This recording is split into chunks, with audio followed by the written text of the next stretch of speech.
I'm Big Alias. How are you doing today? I'm gonna try not to use the word hoe in this. Oh, I've done it. Oh, I'm a snake eating its tail. I've talked about hoes already. What are we, 10 seconds in? I think around about 20 seconds in. I want to talk about something that isn't the thing that I'm talking about right now, and potentially anything else. So I hear this a lot, there's a lot of chats about Game Pass. I talk about Game Pass on this channel a lot. In fact, I've just started doing these Game Pass update videos. That's because I think it's a very interesting service to talk about and to consider. Because, you know, a lot of people want to know, is it worth it and stuff like this. And I think nowadays it's an interesting conversation to have that's a little bit more multifaceted because it's part of the Xbox Live experience. So though I'm doing a review for Game Pass, it's kind of like, well, what other option do you have? Are you not going to have Game Pass? Okay, well, you can't play games online then, which kind of sucks. So I'm opening this review by saying that I do think that the implementation of it does suck. I still don't think it's okay that they force people to get Game Pass if they want to play on Xbox Live. I really don't think that's fair on people. Though, at the same time, it's a weird one because I think the service itself is actually genuinely tremendous. And I'm not a fan of, all of the movie subscription services and stuff like that. They kind of bug me and get on my nerves.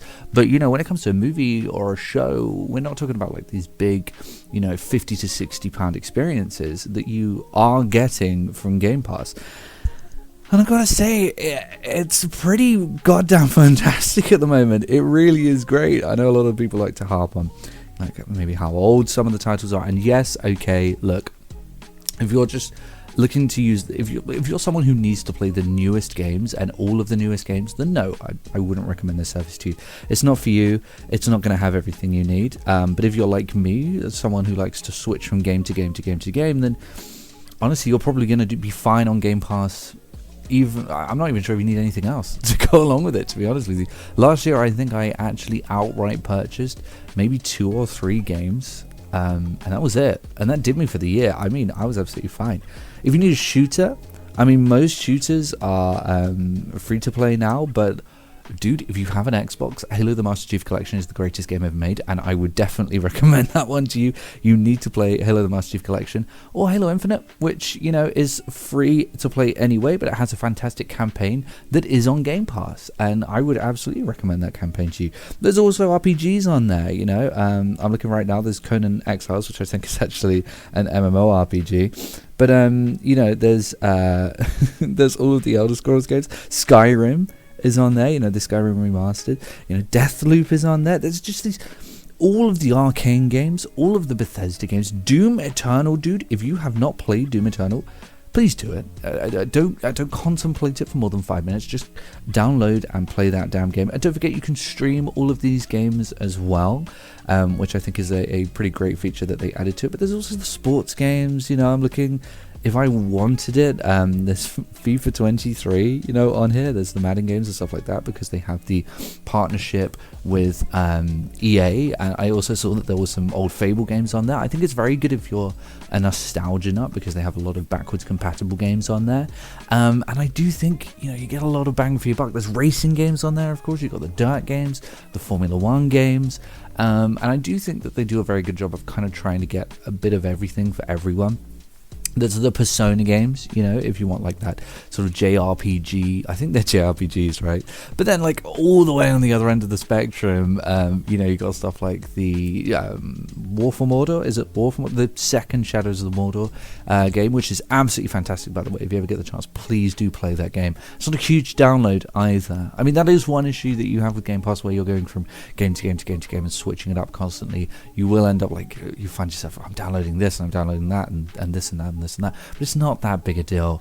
It really is there is a lot of meat on the bone here, and if you're sort of going to yourself okay, I kind of want to get an Xbox, but with Xbox Live, is it worth the monthly subscription just for the Xbox Live, but also with these games, are these games worth it? I would say yes. If you're looking for a console with lots of different experiences to explore, then yes, I would absolutely recommend it because there's just so much there and you're going to find something you like.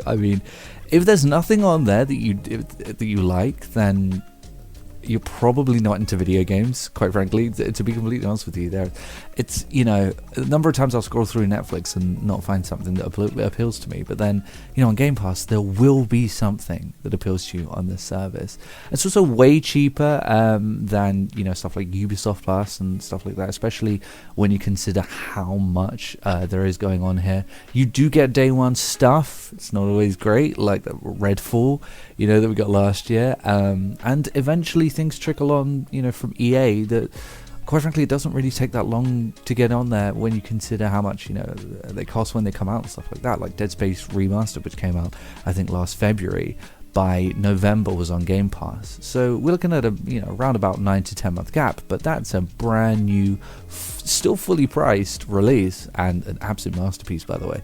You know, it's really great. And as sad as it is, and Orwellian as it is, when I get like that little notification on my phone, or on Twitter, sorry, saying like, oh, check it out, they're adding this, you know, it's like, sweet.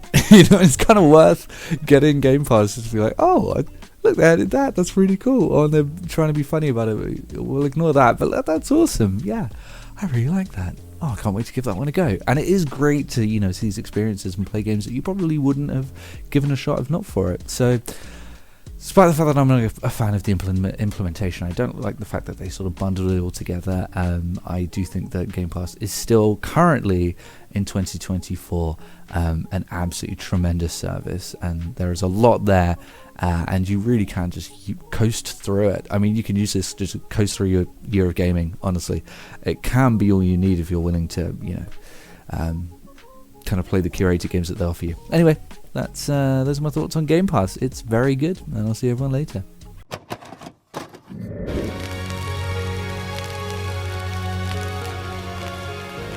The PlayStation is only $149, and you can also get leading titles.